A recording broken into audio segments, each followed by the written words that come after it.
દરબારે ફટાકડાની દુકાન કરી. ફટાકડી તો કેડે હોય જ. એમાં ફટાકડાની દુકાન કરીને 3-4 છોકરા નોકરીએ રાખ્યા ને એ વળી ફટાકડા વેચે ને બાપુ ખુરશી નાખીને બેઠા બજારમાં. જેને એ આને 500 ને બાંધે એટલે કે બાપુ પૈસા. હવે તારી પાસે ક્યાં ખોટા છે અને ખોટા થાય નહીં એ વાતે ફાઈનલ. બજારમાં આડો કોઈ ન ઉતરા. એ આને હાથ છે ને બાંધ ફટાકડા લેવા ટના ટના આપણે. હવે ઈ શેરીમાં એક વાણિયો રહેતો ઈ નીકળ્યા એટલે શેઠ આવ્યા. એ આને 1000 ના બાંધજો.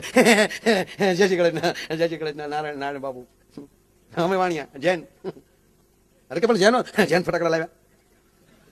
જૈન ફટાકડા હોય ક્યાંય ભાઈ બુદ્ધિશાળી ને પણ એને ખબર નથી કે આ 21મી સદી.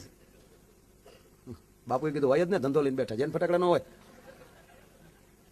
મને ખબર જ હતી તમે આપણી હેરીમાં રહ્યો છો માગશો તે સ્પેશિયલ મગાવ્યા હાજે આવી જાય.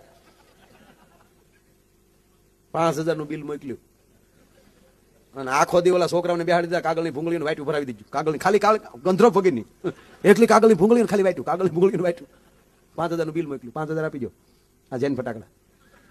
હવે હેરી મારે જાવું ક્યાં લીધા. હાજે શેઠના છોકરા ફટાકડા ફોડતા હતા. ફૂટે હું સુર એટલું થાય. તો શેઠ કાર્ટૂન લઈને દુકાને આવ્યા કે બાપુ આમાં એક ફૂટતો નથી. કે જૈન છે અહિંસામાં માને એમાં ધડાકા ફડાકા ન હોય. શેઠ કામ